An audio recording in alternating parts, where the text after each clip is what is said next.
அதுக்காக அத்தைக்கு ஆக்சிடென்ட்ங்கற ஐடியாலாம் கொஞ்சம் ஓவரா தெரியுதுக்கா. இது பாரு லக்ஷ்மி, உன் கழுத்துல விஸ்வா தாலி கட்டணும்னா நான் சொல்றத மட்டும் நீ கேளு. இல்ல இந்த கல்யாணம் நடக்காமலே போயிடும். அப்புறம் அழுது புலம்பி எந்த பிரயோஜனமும் இல்ல, பாத்துக்கோ. சரி, இப்ப நான் என்ன பண்ணணும்னு சொல்லுக்கா, நான் அதையே செய்யறேன். முதல்ல அந்த பூஜை ரூம்ல இருக்கிற கல்யாண பத்திரிக்கை மேல கற்பூரத்தை போட்டு எரிச்சிட்டு வா, போ.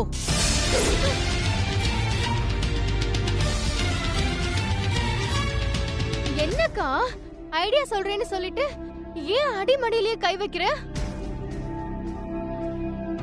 பத்திரிக்கை எரிஞ்சு போச்சுன்னா அபசகுணம்னு சொல்லி என் கல்யாணத்தை தள்ளி வச்சிருவாங்க. இந்த ஐடியாலாம் வேண்டாக்கா, வேற ஏதாவது யோசிச்சு சொல்லு. இப்ப நீ போய் எரிச்சிட்டு வரியா இல்ல நான் போட்டுமா? அக்கா, என்ன நம்பி போ லக்ஷ்மி, பயப்படாத.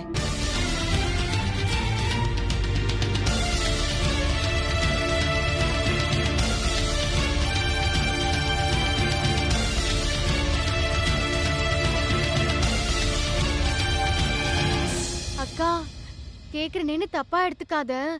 உன் ஐடியாவை கொஞ்சம் டீடைலா சொல்லிட்டேன்னா நிம்மதியா இருக்கும்க்கா.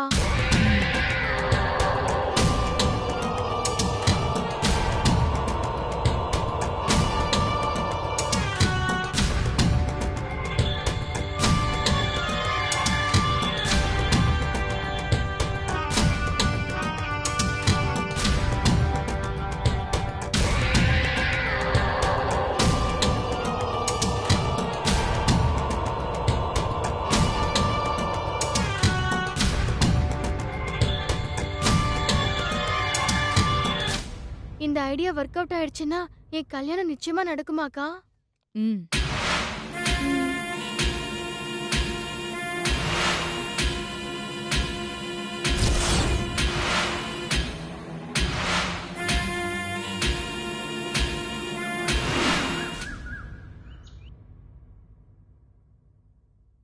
அத்தை, அத்தை, அத்தை, அத்தை. என்னாச்சு லக்ஷ்மி, ஏன் இப்படி சத்தம் போட்டுட்டு இருக்க? அத்தை, அத்தை, அது வந்து அத்தை, அது என்ன லக்ஷ்மி, என்னாச்சு? ஏன் பேயறிஞ்ச மாதிரி இருக்க? ஏன் ஏதாவது பார்த்து பயந்துட்டியா? அக்கா, பூஜை ரூம்ல வச்சிருந்த பத்திரிக்கை எல்லாம் எரிஞ்சு போய் கிடக்கு.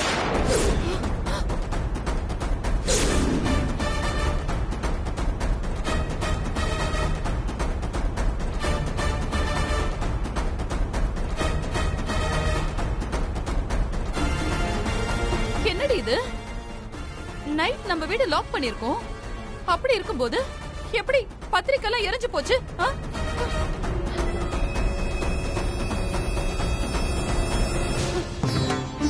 ரொம்ப மர்மமா இருக்கே. கூட்டின வீட்ல இருந்த பத்திரிக்கை எரிஞ்சு கிடக்குதுன்னா அப்போ வீட்ல இருக்கிறவங்க யாராவது ஒருத்தர் தான் பத்திரிக்கை எல்லாத்தையும் எரிச்சிருக்கணும்.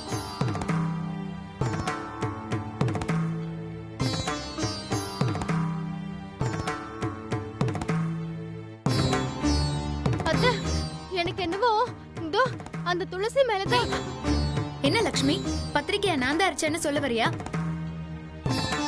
ஆமா, உனக்குதான் இந்த கல்யாணம் நடக்கிறதே பிடிக்கலையே, அப்ப நீ தானே பத்திரிக்கை எரிச்சிருக்கணும். ஏதாவது பேசணும்னு பேசக்கூடாது லக்ஷ்மி. இந்த பத்திரிக்கைய நான் எரிக்கிறதா இருந்தாலுமே அதை நான் ஏன் பூஜை ரூம்ல வச்சு எரிக்கணும்? எங்கேயாவது வெளியே கொண்டு போய் எரிச்சிருக்கலாம்ல.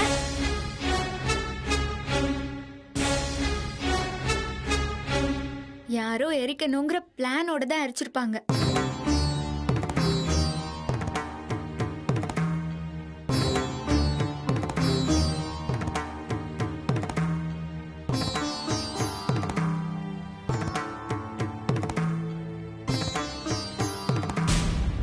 என்னமா பிரச்சனை? டேய், பூஜை அறையில வச்சிருந்த கல்யாண பத்திரிக்கை எல்லாம் எரிஞ்சு போச்சுடா.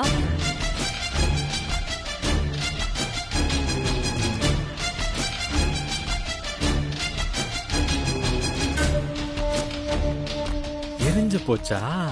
அப்ப நம்ம கல்யாணம் நடக்காதுன்னு நினைக்கிறேன். இதையே ஒரு காரணமா சொல்லி எப்படியாவது இந்த கல்யாணத்தை தடுத்து நிறுத்திடலாம்.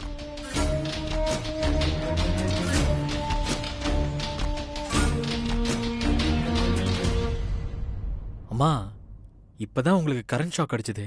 இப்ப என்னடானா பத்திரிக்கை வேற எரிஞ்சிருச்சு. எனக்கு ஏதோ தப்பா தோணுதுமா. நம்ம வேணா மேரேஜை தள்ளி வச்சிடலாமா?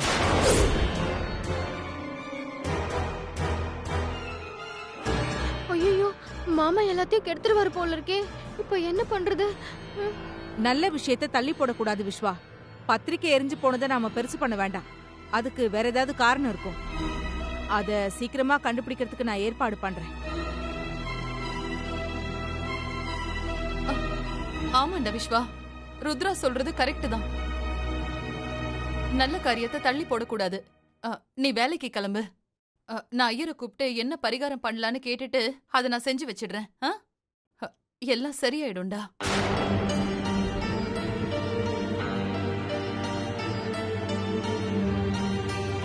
அம்மா, எனக்கு என்னமோ இதை பார்த்தா அபசகுணமா தெரியுது.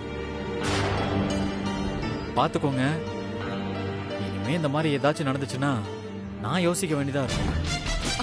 டேய்,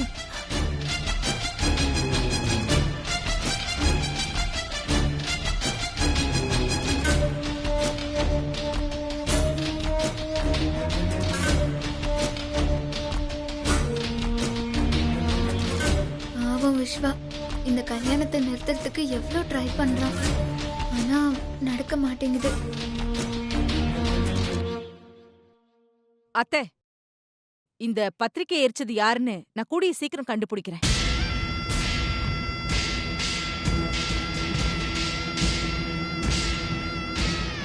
எப்படி ருத்ரா, இந்த பத்திரிக்கை எரிச்சது யாருன்னு நீ எப்படி கண்டுபிடிப்ப? வீட்ல இருக்கிறவங்க யாருமே இந்த காரியத்தை பண்ணலனா அப்போ இதுல வேற ஏதோ ஒரு மர்மம் இருக்குன்னு அர்த்தம் அத்தை. அந்த மர்மத்தை மாந்திரீகத்தால தான் கண்டுபிடிக்க முடியும்.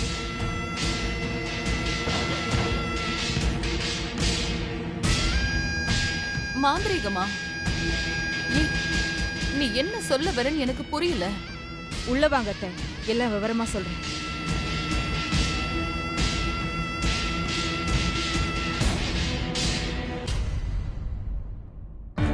அநேகமா இந்த ருத்ரா ஏதோ பிளானோட தான் இருக்கான்னு நினைக்கிறேன்.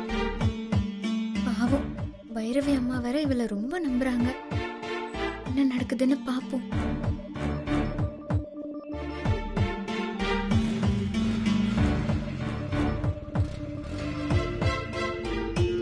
என்ன விஸ்வா, உன்ன மாதிரியே உன் பைக்கும் ஸ்டார்டிங் ப்ராப்ளமா? ஏய், உன்னோட ப்ராப்ளம் என்ன?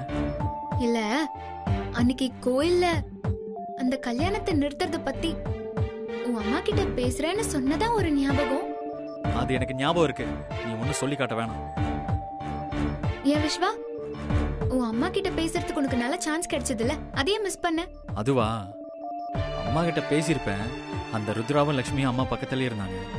எல்லாத்தையும் ஃப்ரீயா அங்க வச்சு பேச முடியாது, அதான் அப்புறமா பேசிக்கலாம்னு வந்துட்டேன். அப்படியே என்ன மேரேஜ் பண்ணிக்கிற ஐடியாவையும் விட்டுற வேண்டியதானே? ஏய், என்ன வெறுப்பேத்துறியா? இங்க பாரு, நீ சத்தியம் பண்ணி கொடுத்ததுனால தான் இவ்வளவு பிரச்சனைக்கு காரணம். மேரேஜை எப்படி நிறுத்தணும்னு எனக்கு தெரியும். நீ இந்த விஷயமா என்கிட்ட எதுவுமே பேசாத, வாயை மூடிக்கிட்டு இருந்தா போதும். புரிஞ்சுதா?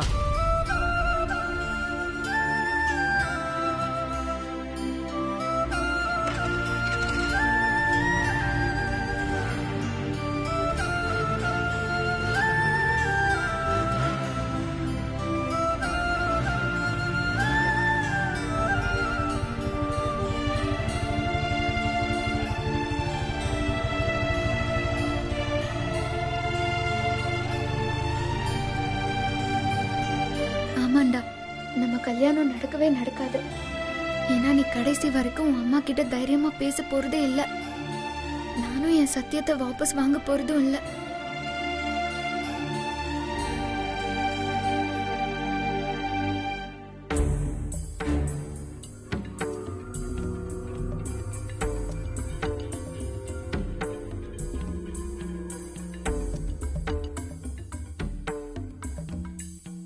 அத்தை, நான் சொன்னேன்ல, இவர்தான் அந்த மாந்திரிகர்.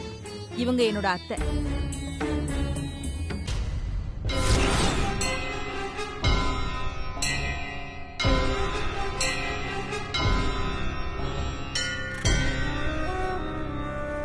பயப்படாதீங்கம்மா.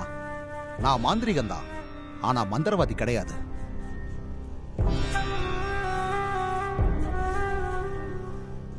நான் கத்துக்கிட்டு இந்த சயின்ஸை வச்சு பில்லி, சூனியம், ஏவல் இந்த மாதிரி விஷயங்களை நான் கண்டுபிடிக்கிறது. அவ்வளவுதான். என்னை பார்த்து யாரும் பயப்பட வேண்டாம்.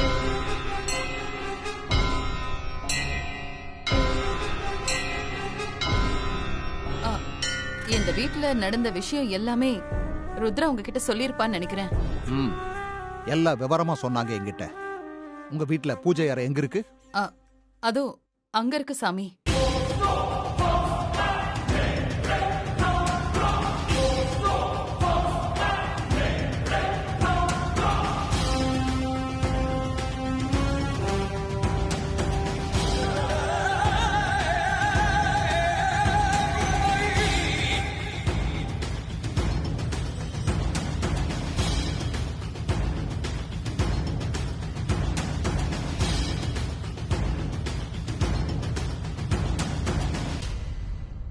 அம்மா, ஒரு வெங்கல சொம்புல காய்ச்சாத பசும்பால் கொண்டு வாங்க.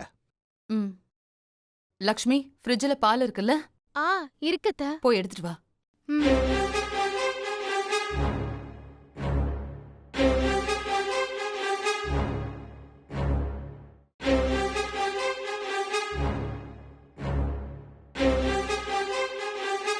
நான் சின்னதா ஒரு பூஜை பண்ணணும். அதனால கல்யாணம் ஆகாத பொண்ணு இருந்தா அவங்கள ரூமுக்குள்ள போக சொல்லிருங்க.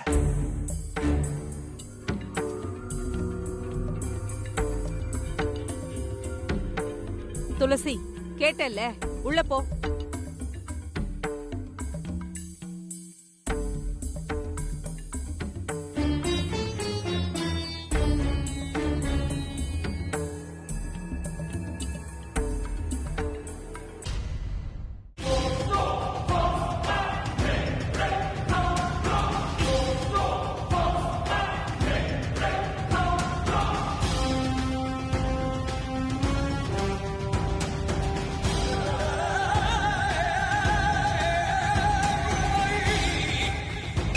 லக்ஷ்மி, நீ உள்ள போ.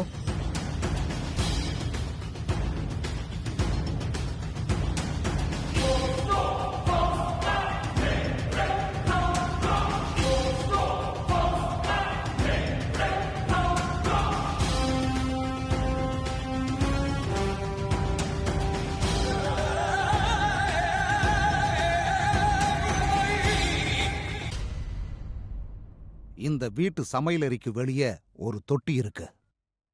அதுல இருக்கிற மண்ணை தோண்டி பாருங்க. அதுல ஒரு பொருள் இருக்கும். அத போய் எடுத்துட்டு வாங்க.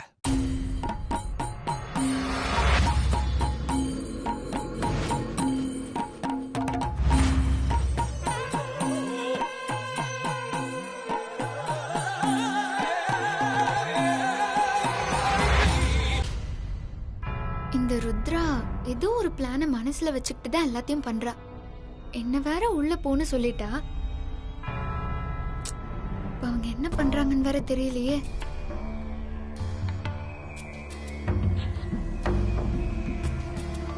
ஐயா, நீங்க சொன்ன மாதிரி அந்த தொட்டியில இருக்கிற மண்ணுக்குள்ள இந்த பொட்டலம் இருந்துச்சு.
அத்தை, இந்த துணிய பார்த்தா உங்க புடவையில இருந்து கிழிச்ச மாதிரி இருக்கு.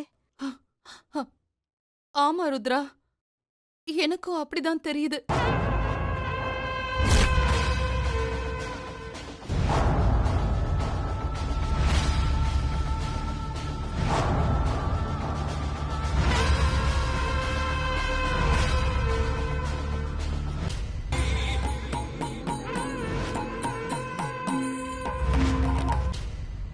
இந்த வீட்டுக்கு ஆகாதவங்க தான் உங்களுக்கு சூனியம் வச்சிருக்காங்க.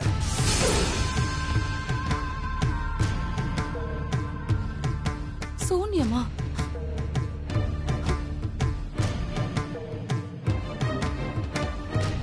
யாரு வச்சிருக்காங்கன்னு உங்களால சொல்ல முடியுமா சாமி? யாருன்னு நான் சொல்ல மாட்டேன், அதை இந்த அம்மாவே சொல்லுவாங்க.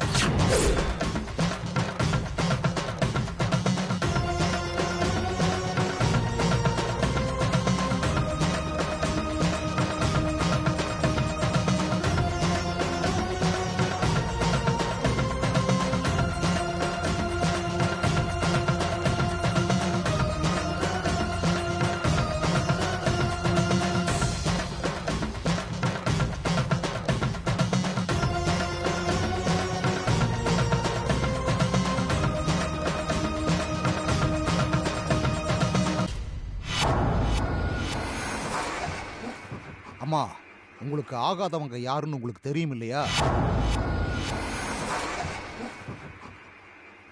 அவங்க பேரை மனசுல நினைச்சுக்கிட்டு நான் மந்திரம் சொல்லி முடிச்சதும் இந்த எலுமிச்சம்பழத்தை இந்த பால்ல போடுங்க.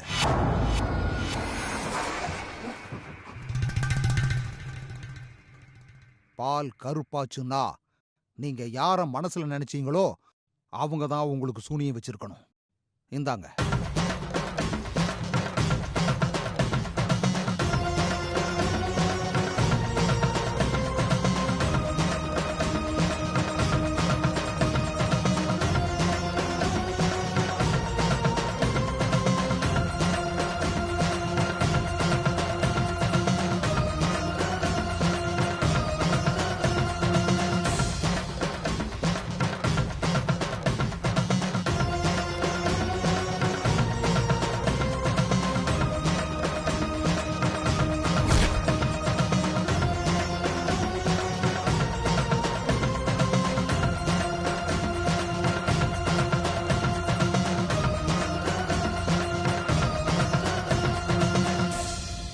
அந்த எலுமிச்சம்பழத்தை இந்த பால்ல போடுங்கம்மா.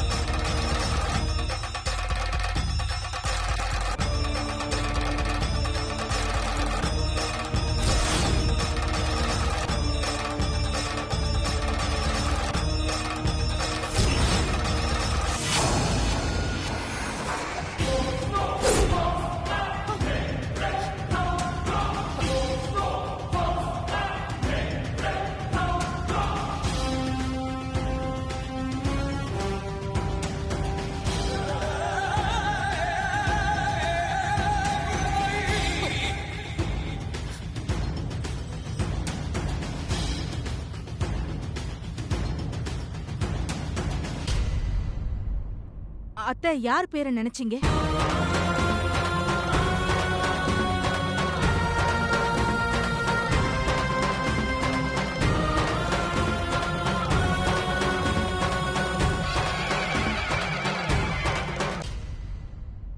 சிவகாமி.